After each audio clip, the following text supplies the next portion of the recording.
right, kid. What's going on? Kanan's gone. What do you mean, gone? Like, captured? No! He's gone. Welcome back, Mando!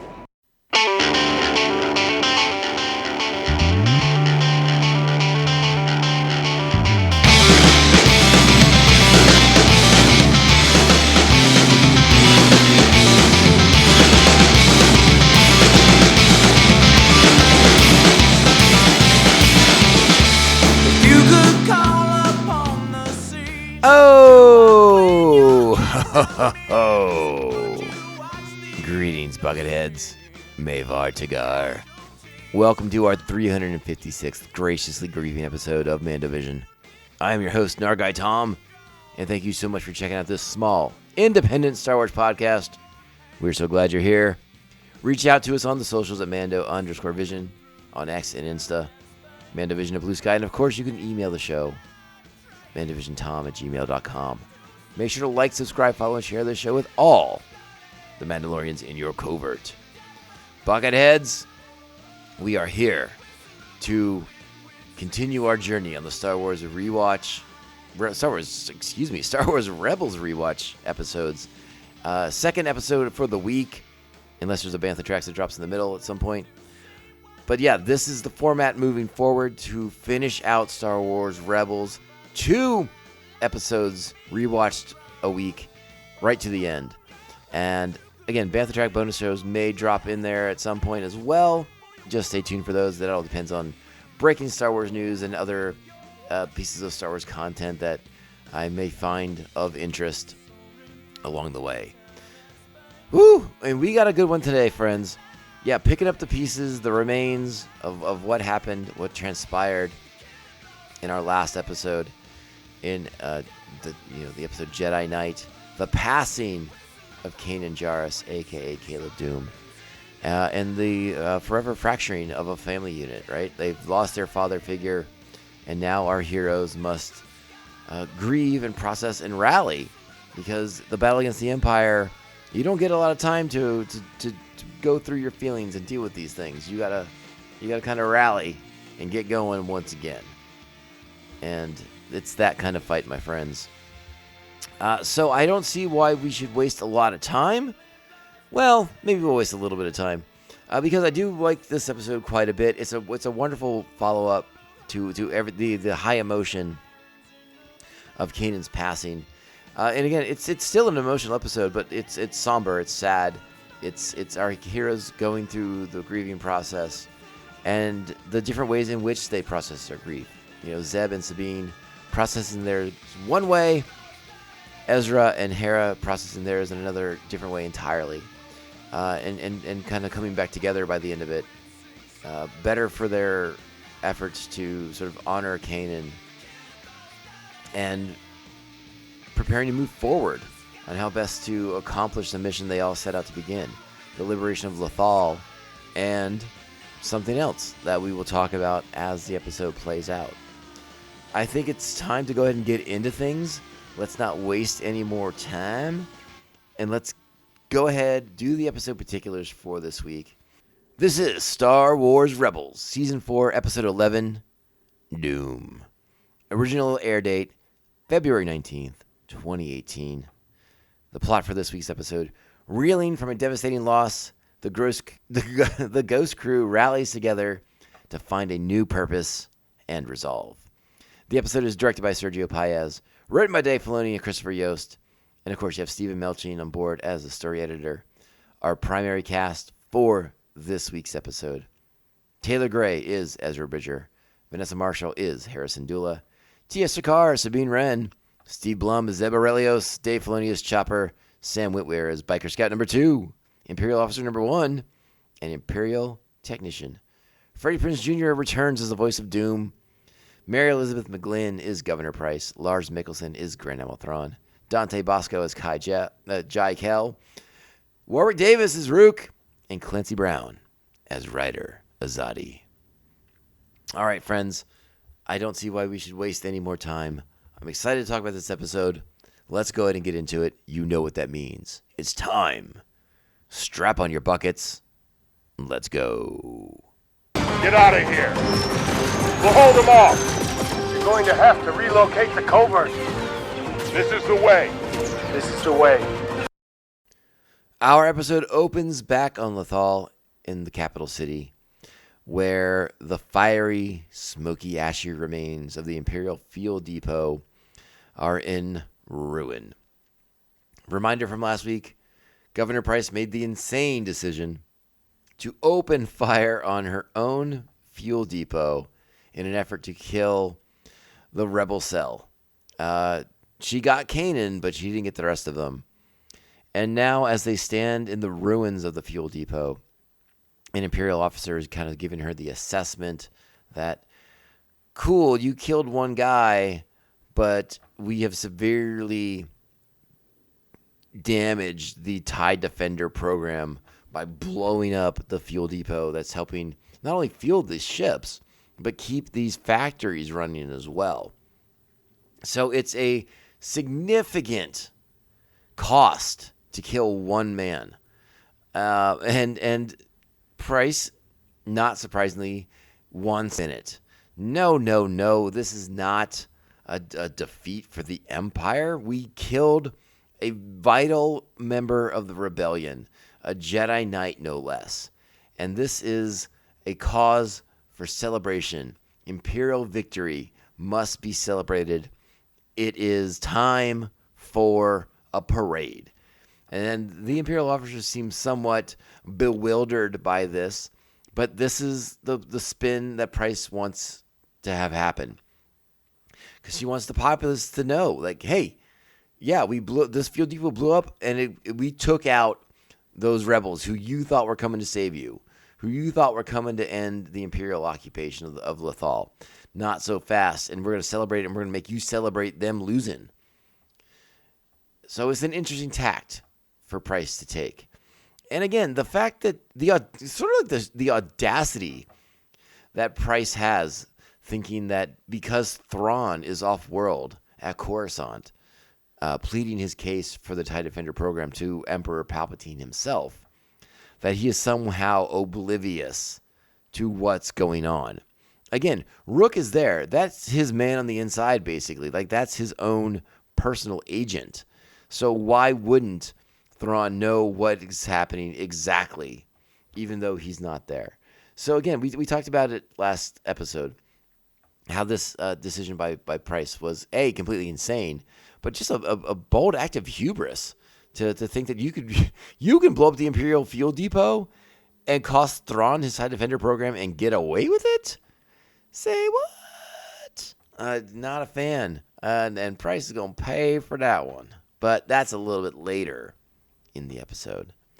Meanwhile, we cut back to our friends back at the Rebel camp, the Rebel base on Lothal, in the ruins of the Southern Hemisphere.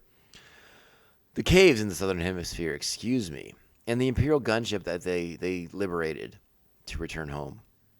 But missing a member. A member of the team, a member of the family. Zeb and Chopper are there waiting, smiles on their face. Well, smiles on Zeb's face. And is confused and bewildered when the cockpit opens and Sabine jumps out, throwing her helmet at his feet and storming off past him without answering his questions of, hey, what's going on? Why are you mad? Why are you mad? I didn't do it. And we see in the distance at the other side of the gunship, we see Ezra and we see Hera talking to each other, sort of lightly consoling one another. And at this point, as Ezra begins to make his way towards Zeb, Chopper leaves Zeb's side and makes his way towards Hera. Ezra comes up to Zeb, and Zeb is confused by the whole situation. He wants to know what's going on. Where's Kanan? And at first, when Ezra tells him that Kanan is gone, Zeb assumes that means he's just been captured. Because at this point, fortune has favored the Spectres for a long, long time. Why would Kanan be gone? And it's not till the second time that Ezra says it that Zeb understands that this time is different. This time, a price had to be paid, and Kanan was the one who paid it so that Hera could be free, and so that Ezra and Sabine could live. And you just hear the sadness and the heartache in Ezra's voice. A wonderful delivery of the line by Taylor Gray, just fantastic. And Zeb, all Zeb can do is embrace Ezra. Whether you view their relationship as sort of a big brother, little brother situation, or Zeb as sort of like the crazy, quirky uncle that most of us had growing up. It's a tender moment between those two characters. And then we cut across the field to Hera looking out across the plains of Lothal, and just oozing sadness. And Chopper rolling up to her, not being his sort of normal, boisterous, over-the-top self, knowing that his longtime friend and companion, Hera, is suffering and in pain. And him just sort of extending his little robotic claw out towards her, and them kind of holding hands as she just sheds a tear to the loss of the love of her life. It's a really heartfelt, tender moment between a droid and a being, and I get choked up thinking about it because it's so well done. The Kevin Kiner and family doing the score on this episode is so subtle yet profound. It tugs at your heartstrings, the music alone, and then seeing the pain these characters are going through, because this is something new for all of them. They haven't had to do. They've all lost things to borrow from Star-Lord, but not to this degree, not to this severity. Again, we think of the Spectres as a family unit, and now the father of this family is gone. And they all have to rally and process that and figure out what the next objective is, and how to sort of honor him while they do it. This is a pretty heavy episode in many regards when you sort of pull back the layers, but they do a good job of keeping it sort of casual, if you will. Again, you feel those moments. It's profound. It's emotional, but we don't. It's a lot of intuiting what the characters are going through, as opposed to them just overtly expressing everything. But again, we'll talk about the overt part versus the subtleties as well. Meanwhile, Ryder Azadi inside these caves is like, hey, what's going on? Listen, I get it, Kanan's gone, but we got business to handle, because we got to stop these TIE defenders, and we need to rescue the people of Lothal and get the Empire off the planet. So he's not completely insensitive. He is much more of a compassionate person than someone anyone in gen. I guess I'm thinking mostly of Saw Gerrera. He's not that sort of person who's like, you know what, guy's dead, let's move on. We got stuff to do. He understands that they're grieving and that they've suffered a big loss, but at the same time, he is trying to remind them of the urgency with the situation. And they will have to deal with that, and it will take a little bit of time to do so. Again, Hera goes off on her own. She doesn't say a word. Ryder wants answers. He wants to know what's going to happen. And Hera just goes to her little chamber, her little area where Kanan had been prior. And it leaves it to kind of sort of Ezra to be the one to say, listen, right now on Yavin, Mon Mothma and the Rebel leadership believe this is a lost cause. This is not going to happen. There's no Rebel support coming. And we need to get that through our heads, and we need to figure out something on our own. And Ryder doesn't really like that answer, but he's not going to force the issue, at least not at this time.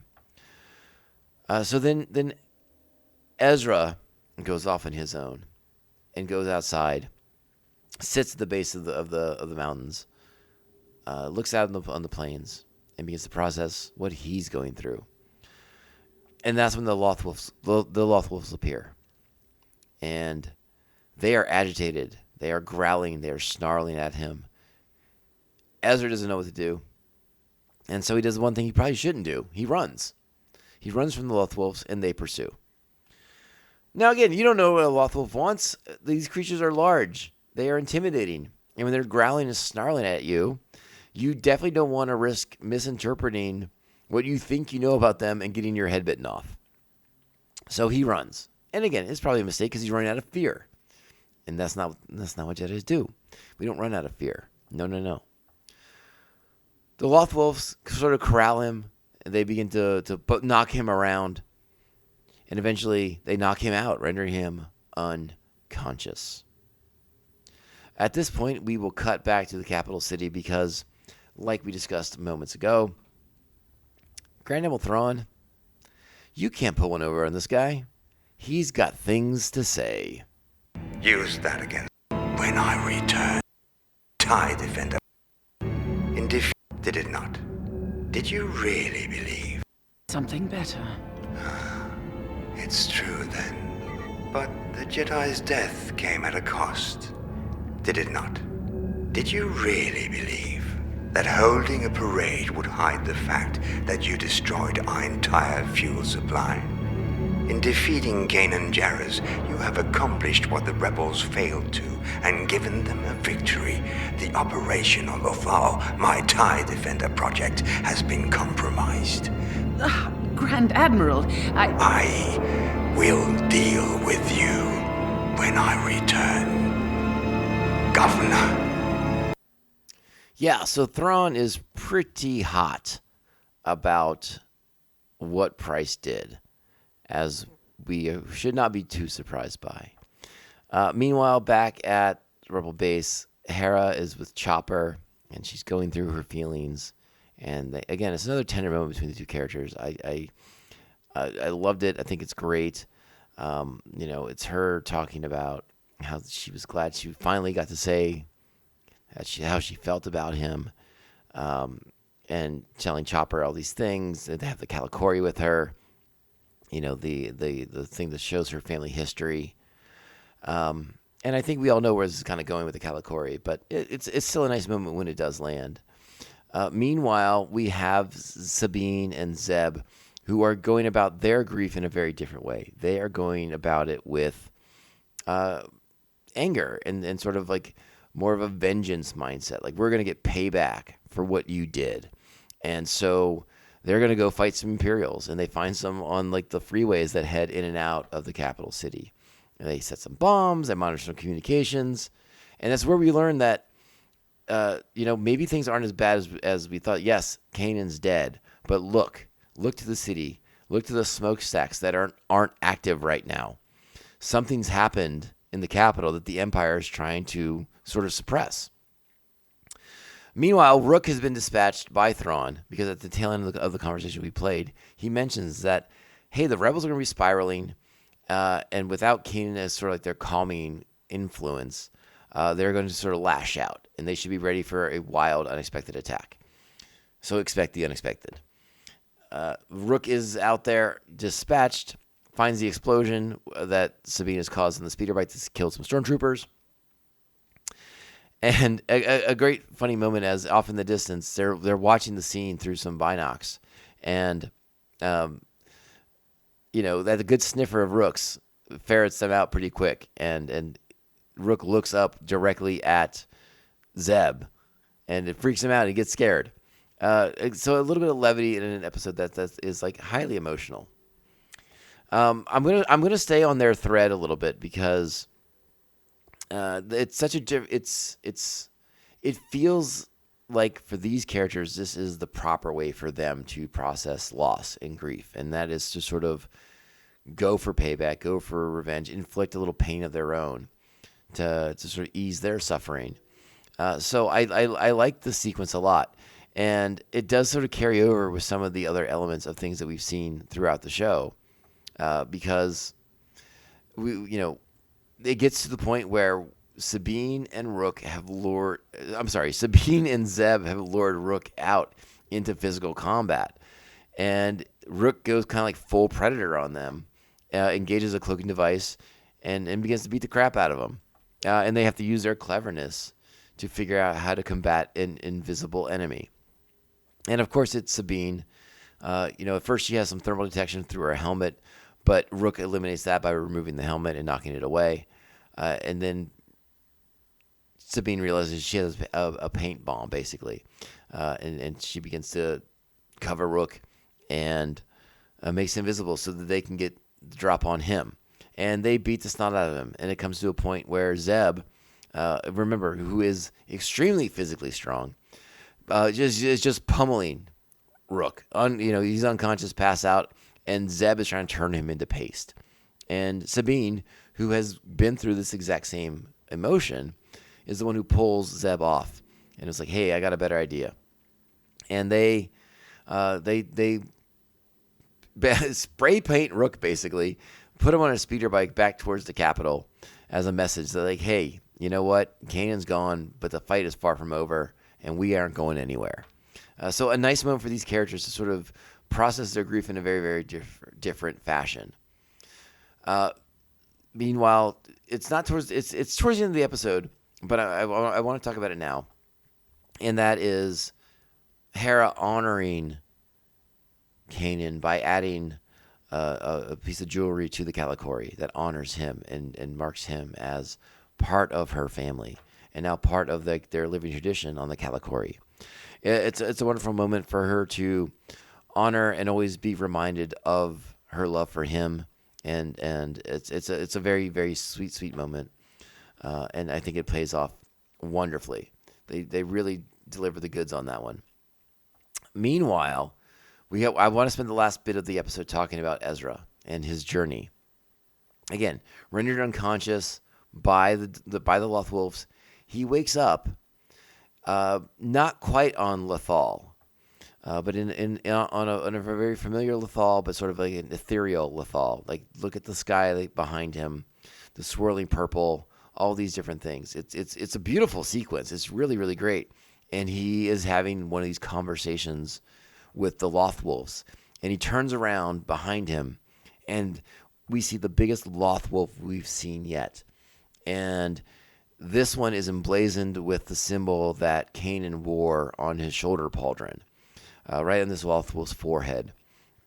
This one says Doom, and this is the Lothwolf we identify as Doom, who warns Ezra that the Jedi Temple on Lothal is in serious danger now.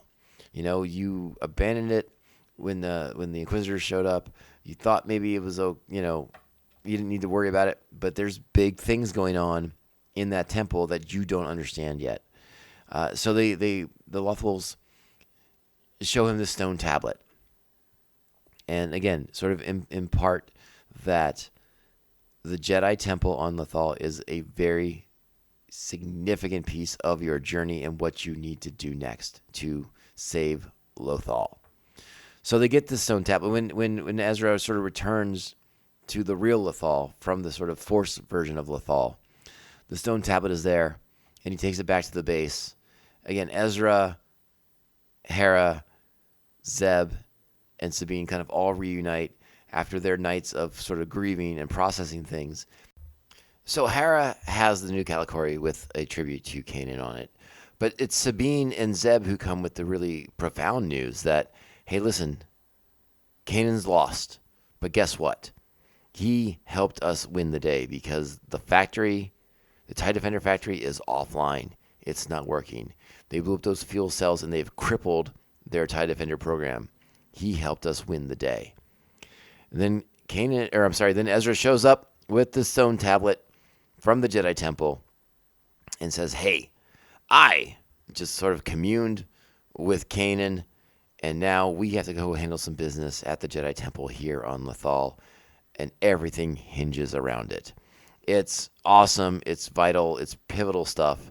And again, Ezra strongly believes he's just communed with Kanan Jarrus via the Lothwolf named Doom. And why wouldn't he have believed that? Because that seems to be exactly what happened. Hey, go for it. That's what I believe. You believe. We all believe. What an episode. I don't even know what to say. I got nothing else. I'm tapped. Whew. Lot in this episode to kind of parse and pull through. And again, some of my interpretations with the Lothwolves might be a smidge off, but they're sort of nebulous, vague beings, right? Like, we can infer their intentions and their purposes, but like, you and I might have different, we might infer different things. So that's where I'm coming from with it. Love to hear if you guys have anything different on that. If you sort of process that a little bit differently than I did, and that's okay. Remember, we're here to have conversations with each other and support each other. The episode's 9 buckets. It's just as strong as the previous episode. I really dig this one. I think it's great. It's a perfect follow-up / epilogue.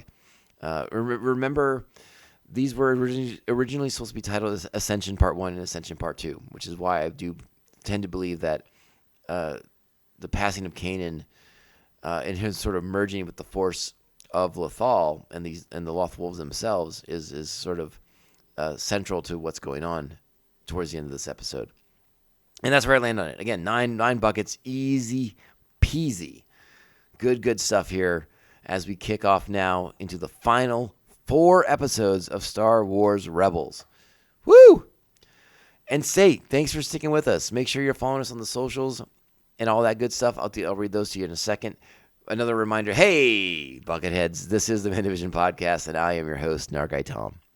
Thank you, as always, for checking out and supporting this small independent Star Wars podcast. Find me on those socials at Mando_Vision on X and Insta. You can email the show, MandoVisionTom@gmail.com. Make sure to like, subscribe, follow, and share the show with all the Mandalorians in your covert. If possible or so inclined, a great way to support the show, sweet 5-star reviews. They help the small independent shows like us stand out and not get lost in the intergalactic shuffle. And that's not just some crazy dance move that I do on Friday nights. All right, Bucketheads, go out there, be great, kind, supportive, understanding, respectful, tolerant, and patient Star Wars fans with all the lunacy around us. No toxicity in this part of the fandom. Buckethead Nation is the best. I'll be back next week. We're dropping 2 more Star Wars Rebels rewatches. In the meantime, remember, this podcast can only end one way. This is the way. This is the way. This is the way. This is the way. You expect me to search the galaxy for the home of this creature and deliver it to a race of enemy sorcerers? This is the way. Admiral, we have enemy ships in Sector 47! It's a trap!